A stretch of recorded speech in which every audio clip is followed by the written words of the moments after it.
Tout d'abord, merci de cette invitation aux organisateurs, je suis très honoré. Voilà, donc le titre, quelle est l'alimentation souhaitée? Souhaitée, ça veut dire que quand on alimente des adolescents, tous ceux qui ont eu des adolescents à la maison et dans votre clientèle, on sait qu'on ne fait pas du tout ce qu'on veut, hein, c'est-à-dire qu'on les suit. Alors, mon expérience vient du fait que j'étais sur Aix-en-Provence, je suivais plus de 120 diabétiques, des enfants de 2 ans jusqu'à 18 ans, et j'ai pu avoir cette expérience.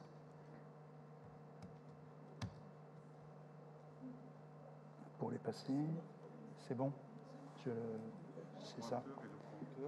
Est-ce qu'il marche? Donc c'est le premier pointeur qui marche sur écran LCD. Vous voyez? D'accord, d'accord, c'est parfait. Et pour passer, c'est celle-ci ou celle-ci? Oui, on avance, donc c'est ça. C'est celle-ci, hein? Oui. D'accord. Voilà. Parfait. Merci.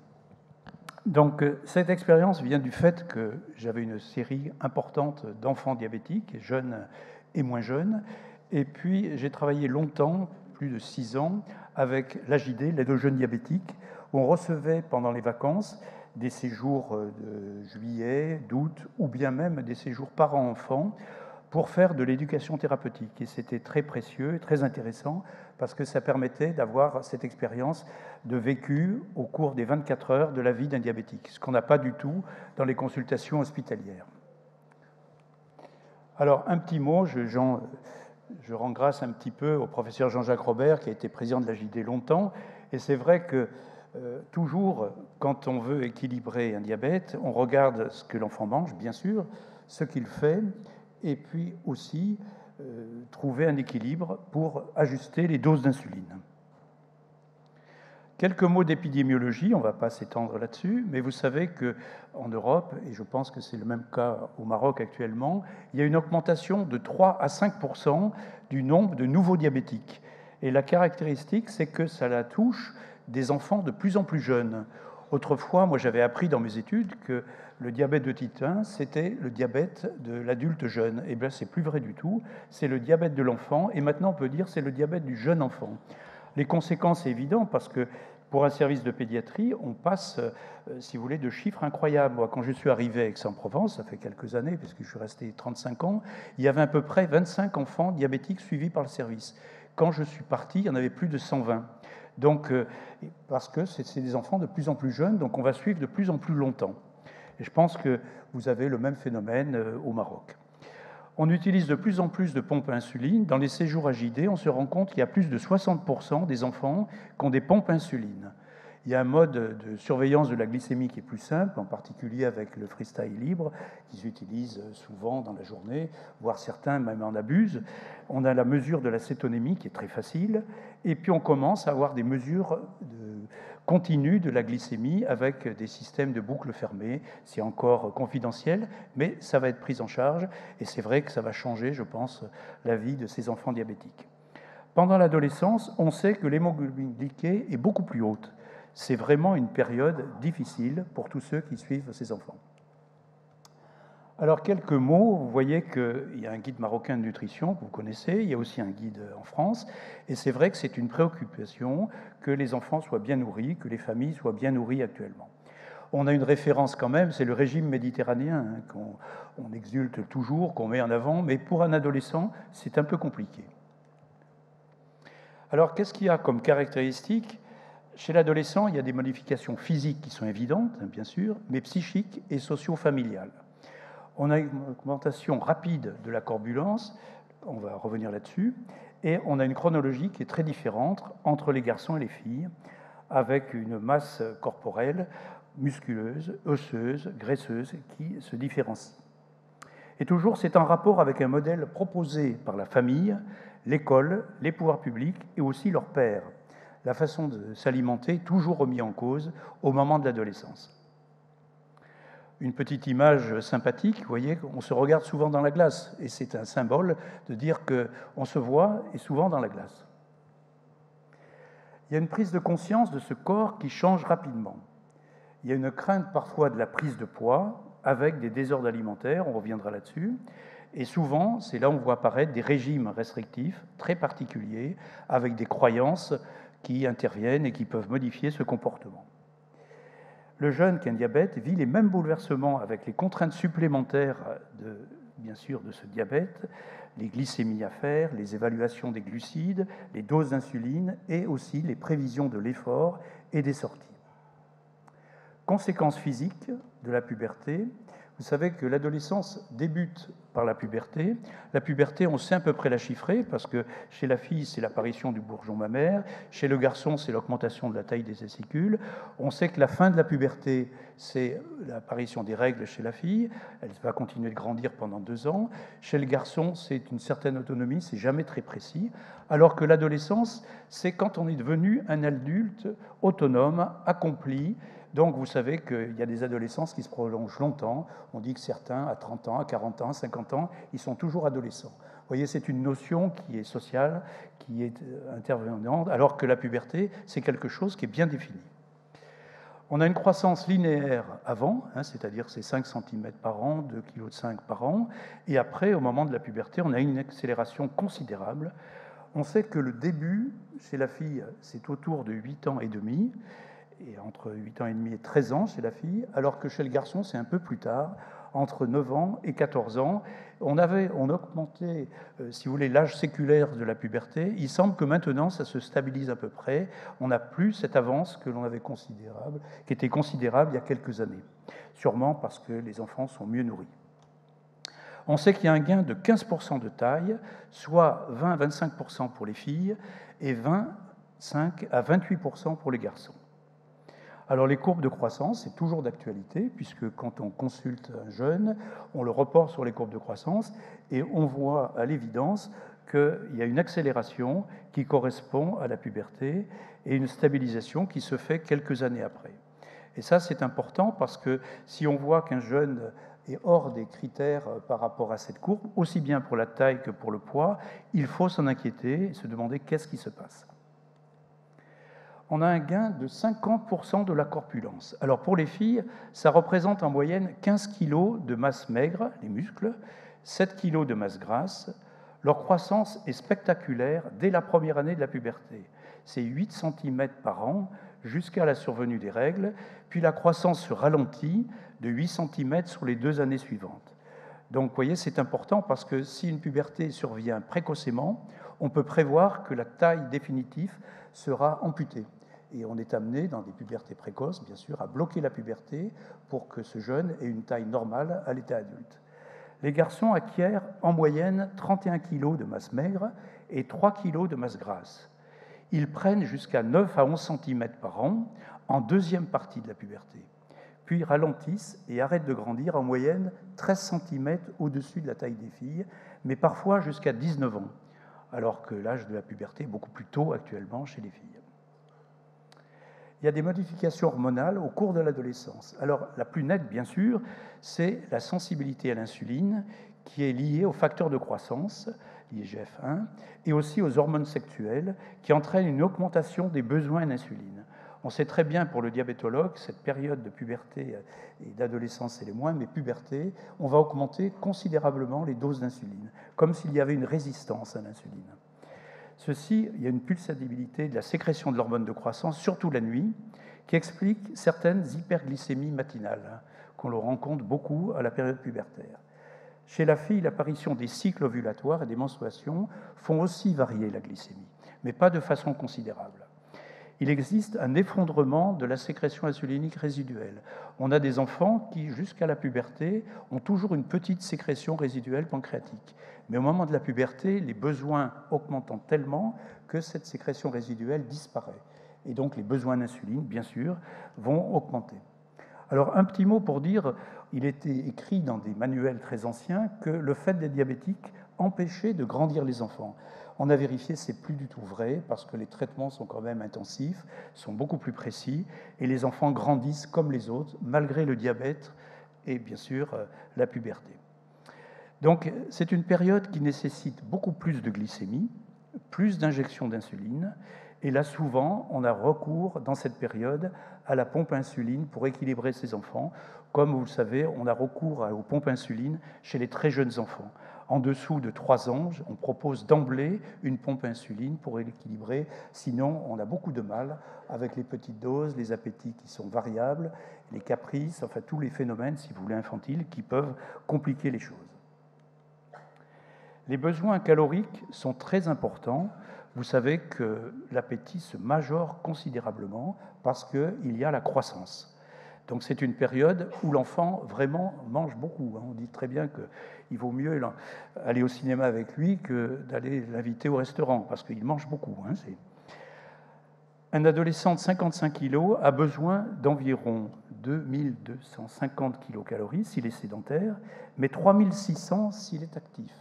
Alors que pour une fille de 55 kg, vous voyez qu'il y a une masse grave masse maigre beaucoup plus faible, les besoins sont de 2050 sédentaires et 3200 si elle est très active.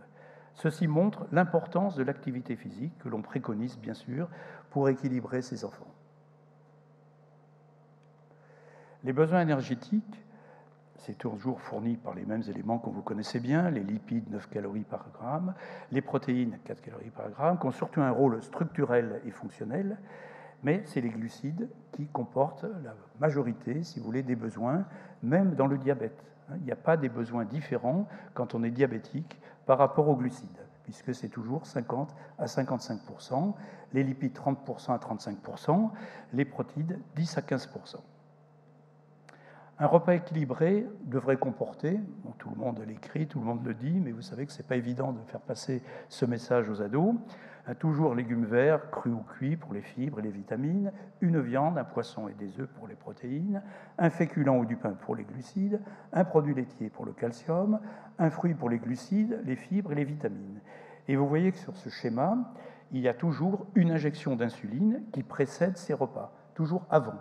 On préconise toujours c'est là avant, sauf peut-être pour les tout petits qui ont des appétits capricieux, où avec la pompe insuline, on est amené parfois à faire une injection pendant le repas, s'ils mangent un peu plus, ou même à la fin du repas, pour compléter ses besoins d'insuline.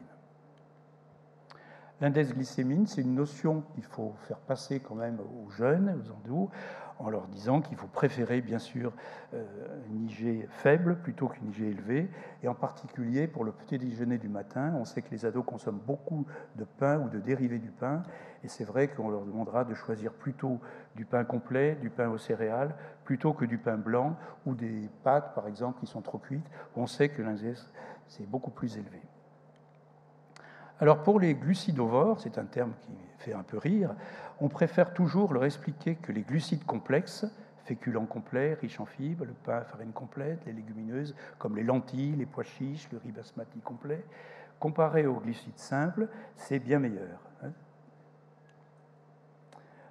Deuxième élément, les protéines, c'est une période où le jeune a besoin de protéines. Il est en croissance et ses besoins sont indispensables. Sont beaucoup plus importants en raison de l'augmentation de la masse maigre, les muscles surtout, les os, les viscères. Les apports conseillés sont de 0,8 à 0,9 g par kilo de poids corporel et par jour, et de 60 à 80 pour les garçons, de 58 à 65 pour les filles. Vous voyez que les besoins ne sont pas complètement différents. Mais on voit des cantines où certains mouvements dits un petit peu écologiques disent il faut diminuer la viande, il ne faut pas en donner tout le temps. Ce n'est pas vrai. Au moment de la puberté et de l'adolescence, les jeunes ont besoin de protéines. C'est vraiment indispensable pour eux. La qualité de ces protéines est déterminée par leur profil en acides aminés, dit indispensables, car l'organisme, bien sûr, est incapable de les synthétiser.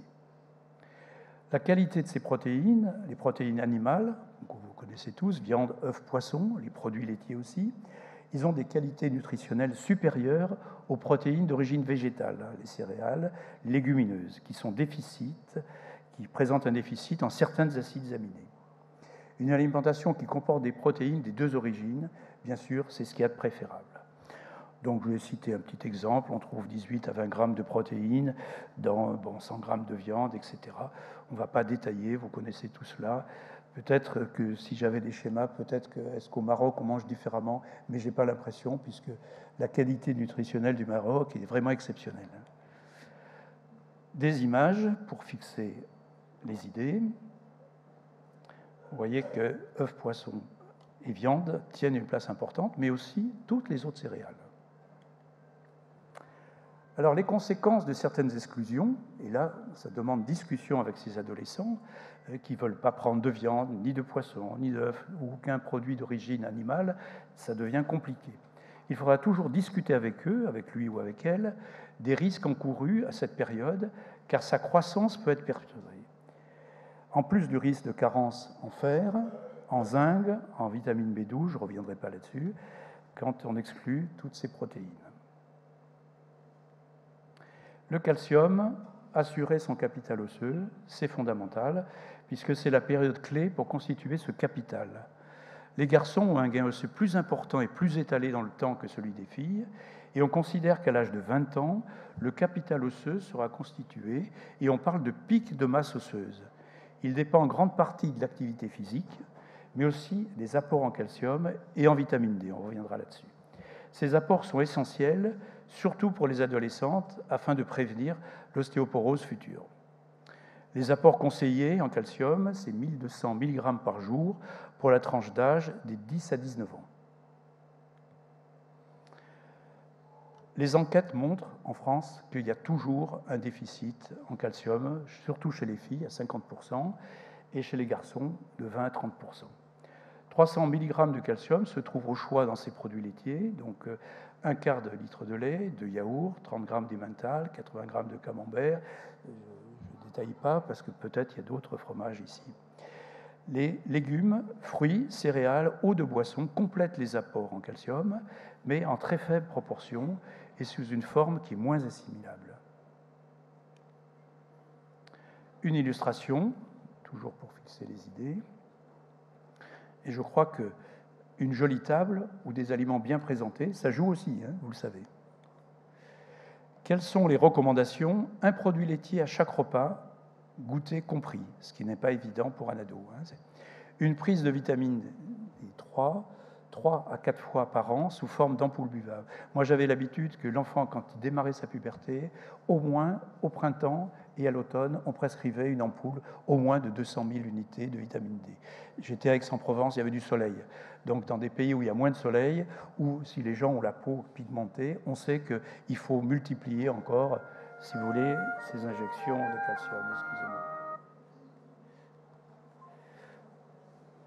Donc, pendant toute la période de croissance, la vitamine D est indispensable, il faut la rajouter.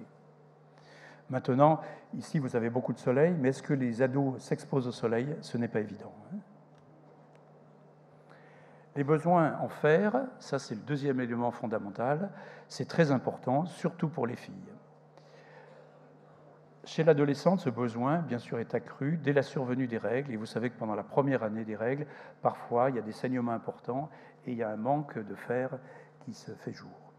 La déficience modérée peut entraîner une diminution des performances intellectuelles, une moindre résistance aux infections et une baisse des capacités physiques. C'est un message qu'on peut faire passer aux adolescents, aux adolescentes.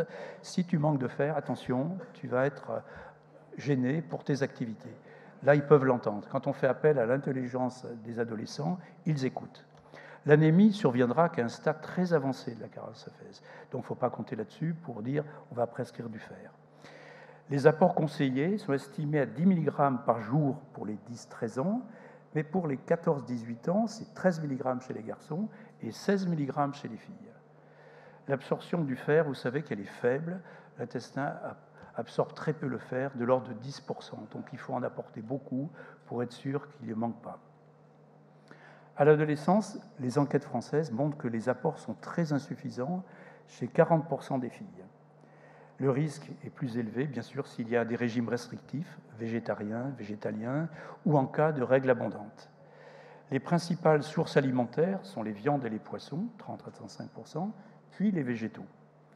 Le coefficient d'absorption du fer végétal est tellement faible qu'il nécessiterait l'ingestion de quantités considérables.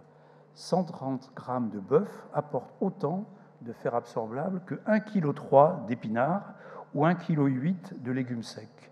C'est une image qu'on aime bien reprendre parce que ça parle aux oreilles. des images. Vous voyez, quand on vous dit mais le fer, on le trouve partout, c'est pas la peine de manger de la viande, du poisson, c'est pas vrai. On n'arrive pas. Je crois que, et je ne sais pas comment se passe l'alimentation collective ici, mais parfois en France, on est obligé de rappeler à certaines municipalités, attention, ce sont des ados en croissance, ils ont besoin de protéines d'origine animale. Pour les recommandations, consommer chaque jour de la viande ou du poisson et augmenter, bien sûr, la consommation de légumes, de fruits riches en vitamine C. Et si les conseils nutritionnels s'avèrent insuffisants, une prescription de fer médicamenteuse, une cure de 2 mois, 1 à 2 fois par an est nécessaire. Moi, je le faisais dès que je trouvais que la jeune fille était un petit peu pâle. Au moins 2 fois par an, je disais pendant 2 mois, je te marque du fer à petite quantité, à prendre tous les jours, parce que si on donne une quantité un peu plus importante, vous savez que ce n'est pas toujours parfaitement toléré. Et elles vont se plaindre en disant j'ai mal à l'estomac, je ne suis pas bien, j'ai des selles trop noires. Enfin, il y a des tas de raisons pour arrêter sinon ce traitement. Quelques recommandations: manger selon les repères de consommation, pas sauter de repas, surtout le petit déjeuner, on va y revenir, éviter le grignotage, ça c'est important, prendre conscience que l'alcool n'est pas bon du tout pour la santé, on va y revenir, et il faut en parler parce que malheureusement ça arrive et ça a des conséquences sur le diabète et pour la santé. Pratiquer une activité physique quotidienne, bien sûr, et profiter d'un trajet à pied pour aller au collège ou au lycée, faire du vélo, du roller, de la danse, un sport collectif, c'est vrai, c'est important, aussi bien pour le diabète que pour l'équilibre de cet adolescent. Diminuer les temps sédentaires, passer devant les écrans, c'est un vrai problème. Chez nous, c'est un problème, parce qu'ils passent beaucoup de temps et les déloger de leurs écrans, c'est compliqué pour les familles, mais aussi pour tous les gens qui s'occupent des ados. Améliorer les conditions de sommeil, vous savez que c'est une caractéristique, on ne va pas y revenir, mais l'adolescent, il ne dort pas suffisamment. C'est-à-dire qu'il a envie de se coucher tard, il se lève tôt s'il est forcé, sinon on voit bien le week-end, il va se lever à 11h midi parce qu'il va rattraper la semaine. Et le sommeil, c'est quand même quelque chose d'important pour l'équilibre psychologique et pour ses apprentissages. Alors un schéma qu'on retrouve un peu partout, vous voyez, et ça, il ne faut pas hésiter à leur montrer, l'eau tant qu'on veut, et c'est la boisson, on va revenir là-dessus, qu'il faut privilégier. Les céréales, c'est comme dans l'alimentation normale. Les fruits et légumes, c'est important, c'est au moins 5 par jour, bien sûr. Les produits laitiers, c'est au moins 3 fois par jour. La viande, le poisson, c'est au moins 1 à 2 fois par jour. Et on limitera simplement les matières grasses, les produits sucrés et le sel.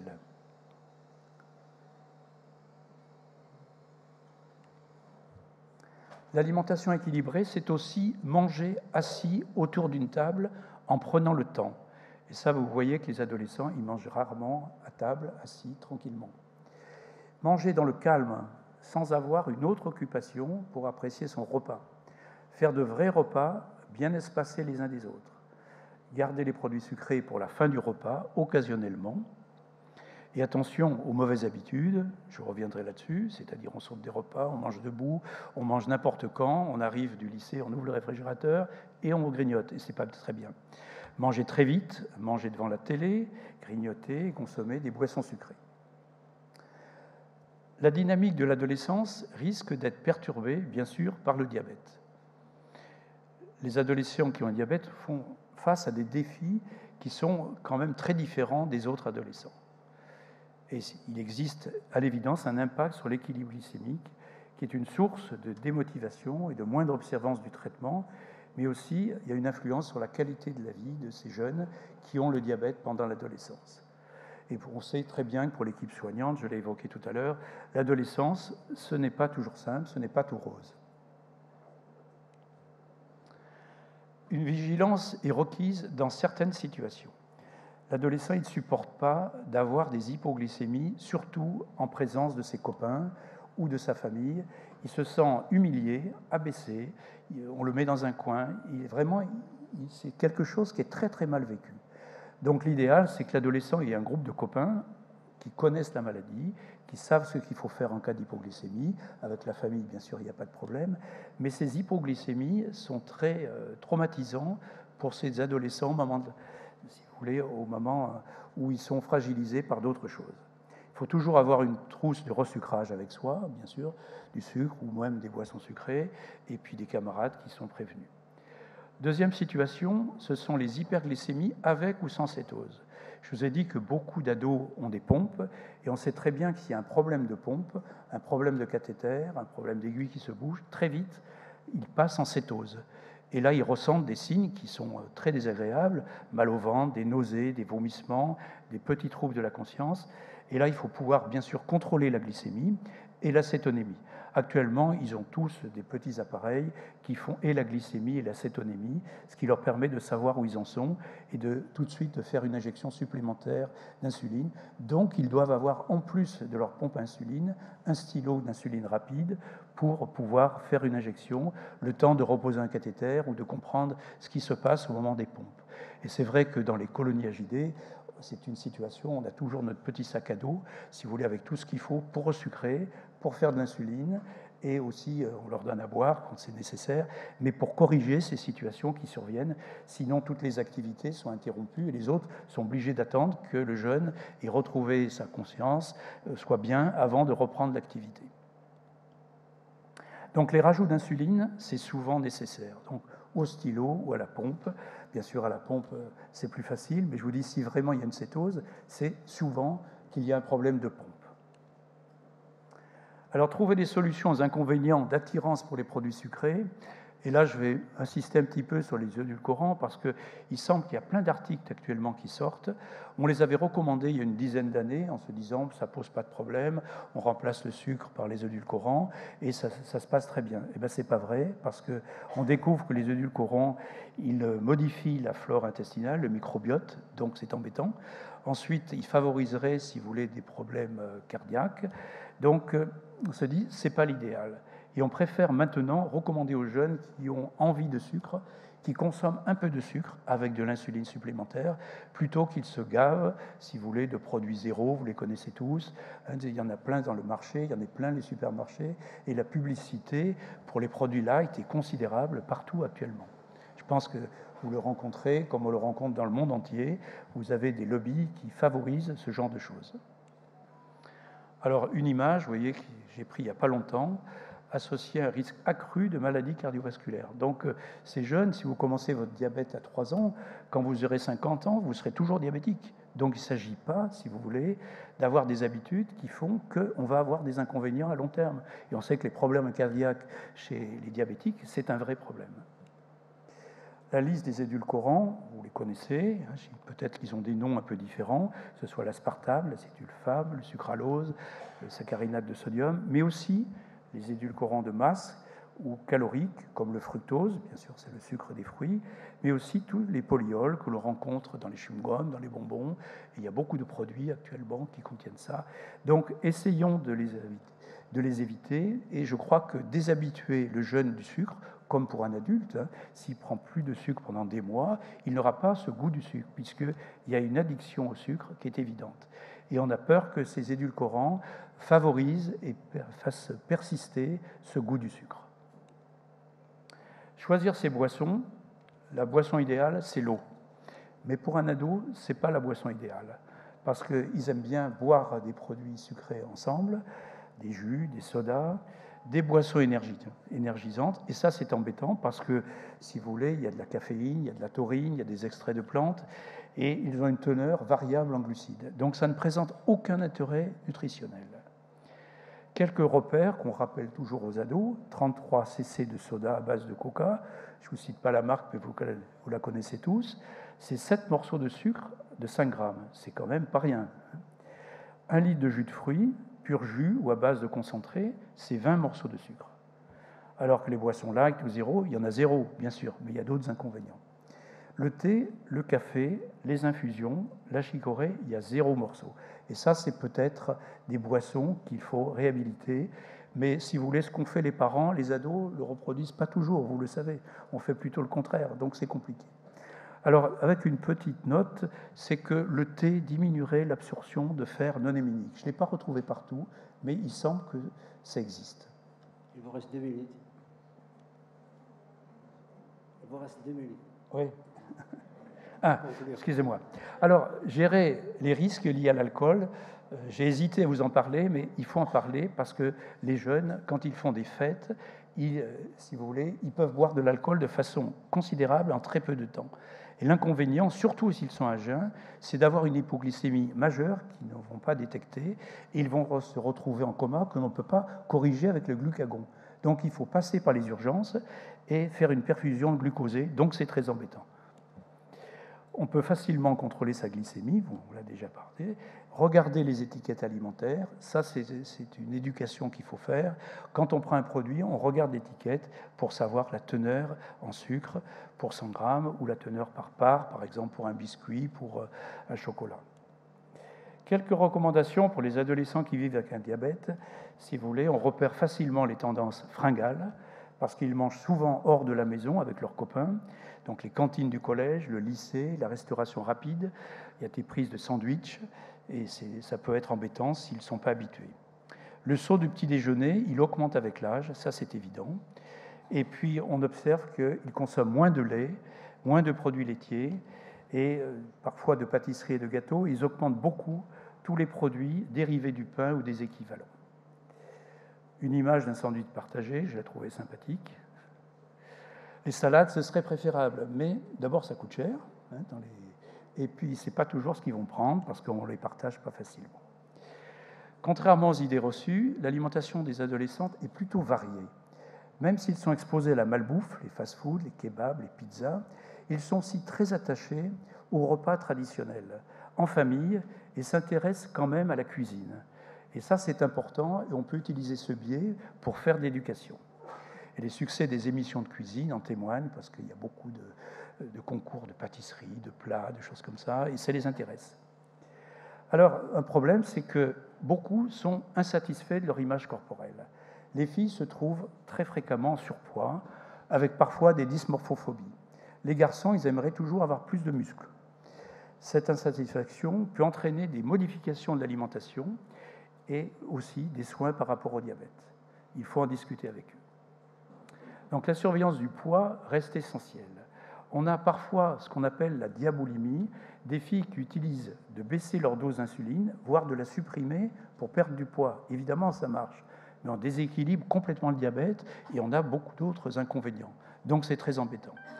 Et puis ensuite, on a des troubles du comportement alimentaire qui peuvent être associés au diabète pendant l'adolescence. Vous connaissez tous l'anorexie, la boulimie.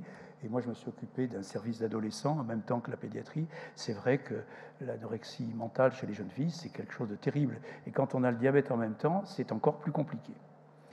Ensuite, il y a parfois des conduites à risque, des risques suicidaires qui existent aussi à l'adolescence, et le diabète ne l'exclut pas. Donc, en résumé, j'arrive à la fin, monsieur. Donc, vous voyez, en famille, c'est une image, savoir écouter ses ados, apprendre à comprendre, prendre patience, ne pas perdre courage, c'est une phase qui finira par passer. Alors, c'est une image parce que c'est vrai, ces capteurs de glucose, on commence à avoir quelques boucles fermées avec une prise en charge, et c'est vrai que ça peut améliorer le diabète. Mais maintenant, vous voyez que l'adolescent, c'est un être qui est bionique. Il a sa pompe, il a son cathéter, il a son capteur de glucose, il a son micro-ordinateur, il doit tout gérer, et ils n'acceptent pas toujours d'être marqués par cette image, ne serait-ce que pour aller à la plage ou à la piscine, on les reconnaît tous, donc c'est un peu compliqué. Alors, quelques suggestions. La morale, ça paraît complètement inutile et inefficace. L'aider à faire un choix éclairé en s'appuyant par le dialogue, la connaissance et toujours faire appel à son intelligence. Comprendre ses motivations pour les renforcer. L'aider à prendre conscience de ses envies, parfois contradictoires, et à peser le pour et le contre. Une transition de l'adolescent vers un diabétologue d'adulte est souhaitable, on en a parlé lors d'un dernier congrès. Lui proposer et lui rappeler toujours l'intérêt du comptage des glucides, ce qui lui permet de choisir sa dose d'insuline et d'avoir beaucoup plus de liberté. Mais c'est un apprentissage qu'il faut faire, et souvent il l'accepte à cette période. Autre suggestion, l'apprentissage du goût de la cuisine, se faire plaisir au moment des repas, garder confiance dans sa capacité, le recevoir seul à partir de 12 ans, moi je les recevais tout seul, les parents restaient dans la salle d'attente, après on faisait venir les parents, on leur expliquait ce qu'on avait décidé, les progrès qu'on pouvait faire, mais faire appel à eux comme décideurs, et pas que les parents décident pour eux, ça c'est très important. Je termine par cette plaque. Vous voyez, l'adolescence, c'est une période qui est mouvante, parfois à risque, mais pleine de perspectives et de richesses. Et j'aime bien cette citation de Winnicott. C'est avant tout une expérience de vie, une question existentielle, dont le remède, c'est le passage du temps. Donc soyons patients avec nos ados. Merci. Merci, Dr Teguilio, pour cette prestigieuse présentation. La parole est à la salle pour une ou deux questions.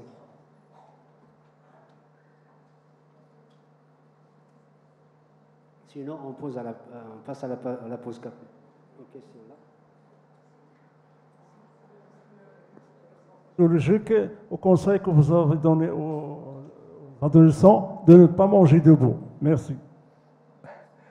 Oui, parce que si on mange debout, on va manger vite. Hein, donc on ne prend pas son temps. Et on ne partage pas un repas traditionnel. Et c'est vrai que manger à table avec sa famille, ses parents, ses amis, c'est prendre son temps. Et généralement, on va manger mieux. On va s'équilibrer dans son repas.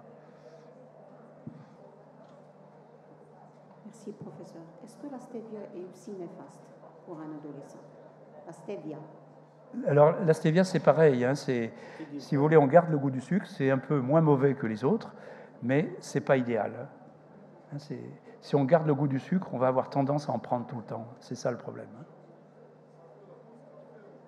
Après la pause café, on se rencontrait à 11h. Merci. D'accord.